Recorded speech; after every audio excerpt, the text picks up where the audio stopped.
Ladies, we must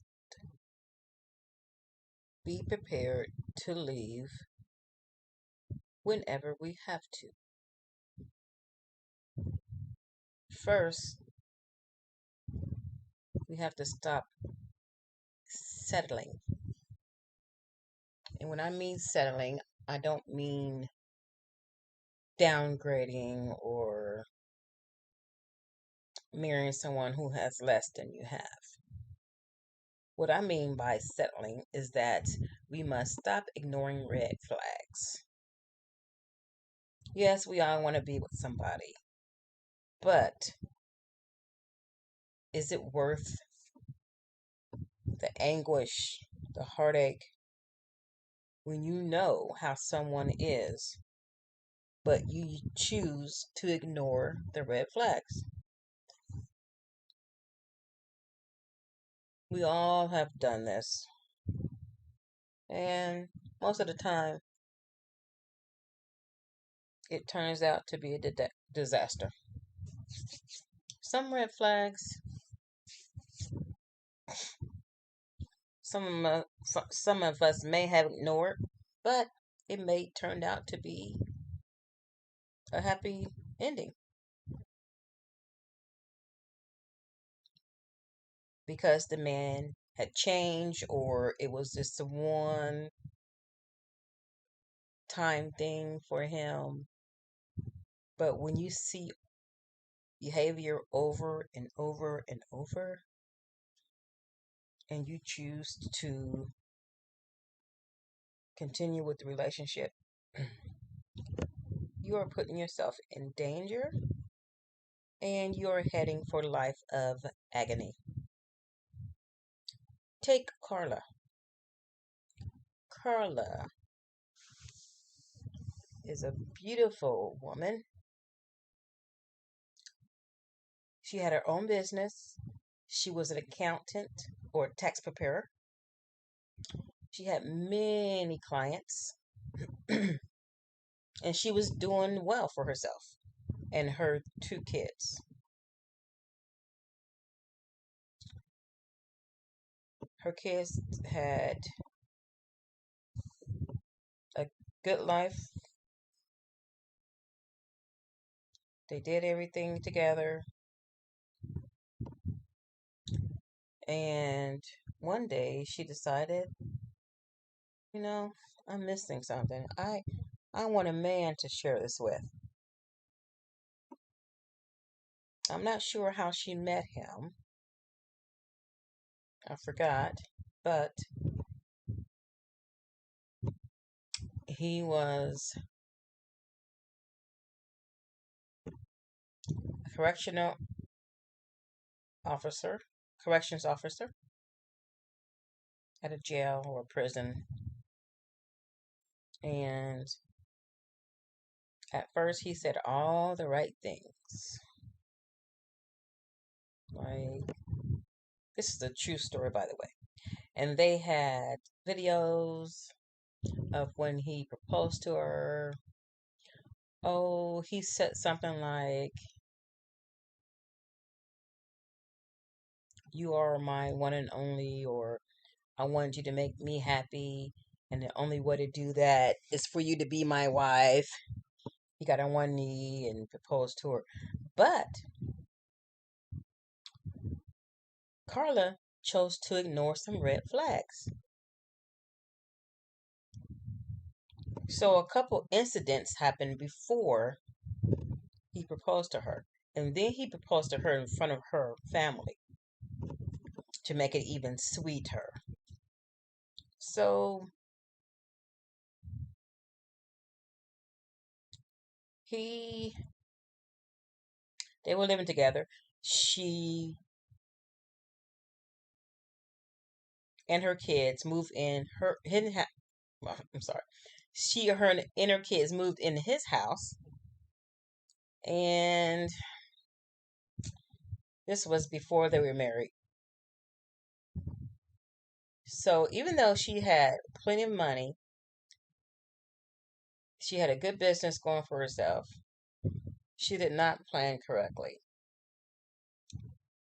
So before you move into a man's house, especially if you have kids, and especially if you hardly know this man, you need to have a fat bank account, your own bank account, and you need to have a plan because some men who are controlling, they claim they want to take care of you and your kids and all this just to control you. So shortly after they moved into his house, he put up cameras all over the house, inside and outside. I believe he had 11 cameras inside the house, everywhere besides the bathroom and the kids' bedrooms.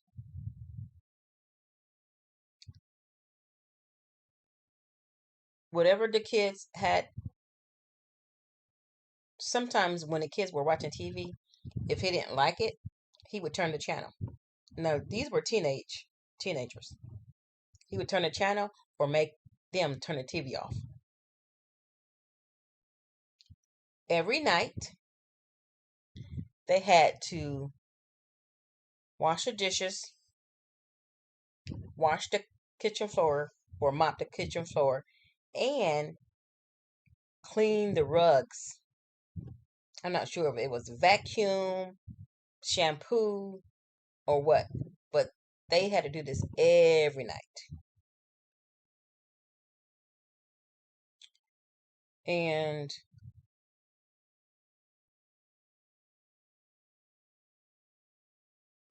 I think that's too much for kids to do. Like he was so controlling. He was a clean freak, and it's just like making people miserable. And a couple of times, he was on camera calling his fiance a bitch, dumb. You didn't take out the trash. You spilled that. That's why it's dirty. Get over there, and pushed her. You dumb bitch. Like degrading her. I think he was just insecure because he was not that cute. He was tall and dark. He was not that cute. And she was what you call fine. Nice body and everything. So he would degrade her, make her lose her self esteem. And it worked. And one day, her teenage daughter heard them fighting and saw him hit her. And her teenage daughter jumped in and said something to the fact of, "Stop hit my mom, stop putting your hands on her." And he's like, "Get out of my room." Because she opened the door because she was hearing her mom in pain. And her teenage daughter said, "You think I'm just going to let you put your hands on my mom and not do nothing? You must be crazy." So that incident happened. Uh, oh, another incident happened where they were all having dinner. Her family, him, I think a couple of his family members, and her family said, "Do you want a plate?" He said, "Yeah." "Carla, go fix me a plate." Like, mm, mm-mm. And she got up and did it. Now I can understand if he was a first time guest and you know and he didn't know the kitchen, or just every now and then you fix a plate because okay, he's the guest here and I'm going to fix him a plate. But he's like, "Go fix me a plate." Like, ugh. So People try to warn her, don't marry him. Think about it. Don't rush into anything anything else real fast because she already moved in with him. Um but she married him anyway. Um and the controlling got worse. He kept slapping her around, calling her bitches. Um Stupid bitch. Like, and then he was downgrading her kids, listening to their conversations because all the cameras, you can listen to their voices through the speaker, and he would actually talk to them. Like if they were in the hallway having a conversation, he would talk to them in the speaker. Did you clean up that mess? Pick up that pick up that towel on the floor or something like that. So he was really controlling. Like, that's crazy. Like, they had no privacy whatsoever inside of their house. And Carla, the mother, called her friend one time whispering. And her friend was like, why are you whispering? Because he has cameras all over the place and I don't want him to hear me. And he would sit up there and watch the monitor all day while he was at work of his family in the house, cleaning up, watching TV, and when they didn't want to be seen on camera, or when they wanted some privacy, they would go in their room. The teenagers. So one day they got into an argument. It was over something stupid. It was over his wife not doing the dishes or not cleaning up something. Again, he called her a stupid bitch. He pushed her, get out the effing way, move. And she told her daughter one day, her daughter said, Ma, are you going to allow him to keep doing you like this? And she said, in front of him, when I get tired of it, I'll leave. She had black eyes. It was just terrible. So one day, just one day I'm talking about, she didn't wash the dishes or clean up or pick up something. And from what the camera showed, she was intending on leaving him. It was on Valentine's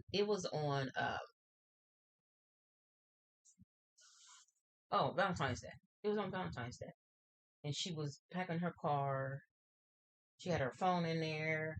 She had flowers in there. She was just going back and forth, putting stuff in her car.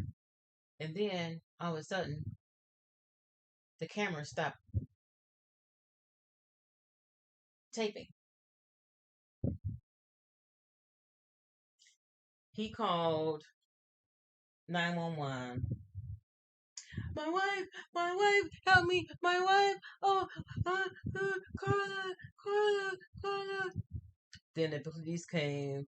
They asked what happened. He said they got into it over her not cleaning anything. And he said he wanted a divorce. And she said, okay, I'm going to kill myself. So he said she killed herself because she couldn't stand not being with him. But she had her car packed with her cell phone in there, with her purse, with different things. The cops asked to see the camera. Oh yeah, you can here, start right here on my phone. Just hit this and hit that and you can see any day you want. He erased all the videos. All of the videos from the day she ended up dead um till a couple weeks back. And they were like, "What happened to the videos?" I don't know. I don't know. They should be there. They should be there. And he was acting like he was trying to find the videos. And somehow they got in contact with the video company, and they saw the actual videos of him arguing with her. They showed her going back and forth, putting her stuff in her car. The car was parked in the garage, and they actually showed him shooting her in the back of the head. Now he said she committed suicide, but the coroner found a bullet in the back of her head, and she was stabbed at least 17 times. Hmm, really? So she killed herself and stabbed herself. Hmm.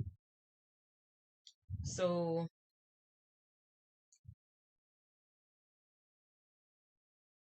she decided to leave a little bit too late. Don't leave when you're arguing with the man because he's pissed off that you're leaving. He's pissed off that he can't control you anymore. Always leave when they least expect it. Don't say I'm leaving in the middle of an argument and he's calling you bitches and dumbasses and all that. Just wait it out to the next day like you've been doing. Wait it out one more day. Leave while he's at work. Oh, he got fired anyway. He lost his temper at work. He got fired. So leave when he goes to the store. Pretend like you're going shopping. Uh, have your kids meet you somewhere. Have your kids meet you at your mom's house if they're not home. Take your kids shopping with you. Forget everything that's at the house. I mean, you can buy some new stuff. It was his house anyway, so you didn't have any possessions besides clothing and your business papers, but you could easily get those. Never tell a man that you're leaving him during the midst of an argument and attempt to leave, especially if they're crazy, if they're controlling. Have a plan.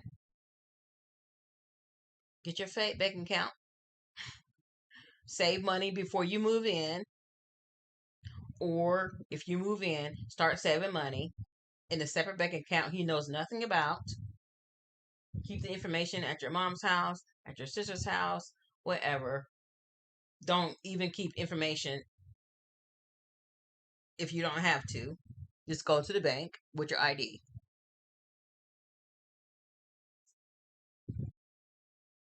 Have an escape plan. Don't leave in the midst of an argument, especially if there are guns around the house or knives. Don't take no shit off a man,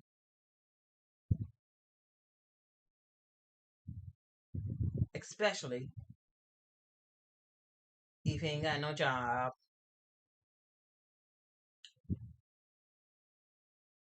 if he's insecure, if he's controlling, just because you're living in his house. Nobody's going to degrade any woman unless you let them.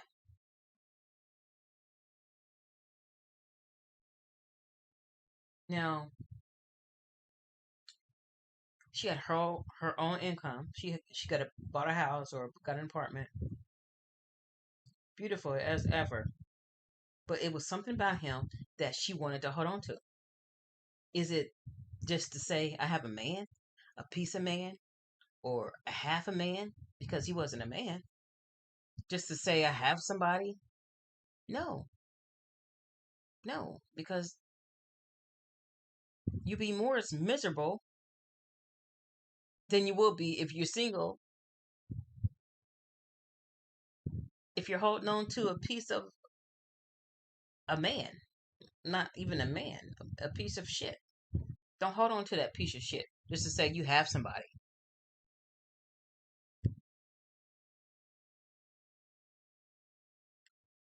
It's never too late, never too late to love yourself wholeheartedly. Never too late. It's a work in progress, but you can do it. You don't have to have a man in your life to be happy. Think back. Most of the time you were miserable, you were sad, is when you had a man in your life. So just do the reverse. Don't have a man in your life. Focus on you. Pick up some hobbies. Travel solo at least once a year. I just came back from Hawaii this past Friday on the 26th because I'm celebrating me, my birthday early, 54, celebrating my successful surgery I had in January. Just celebrate me. Don't wait till the occasion. Just go do it. I traveled to Hawaii by myself and met wonderful people on the way. And there, when I was there, it's a relief. You can set your mind free. You can make plans. Oh, where am I going? What does my future look like? You can hear yourself think without all the noise around. And sometimes you may even be in your house without noise, but it's still noise.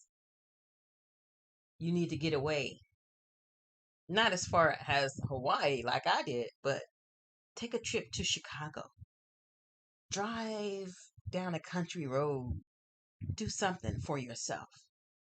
You need to spend more time with yourself. Go out to lunch, go out to dinner with yourself. Take yourself to a movie. I've done that a few times. There's nothing wrong with that. That shows confidence. Like, I'm not afraid to be by myself. I don't care what people think.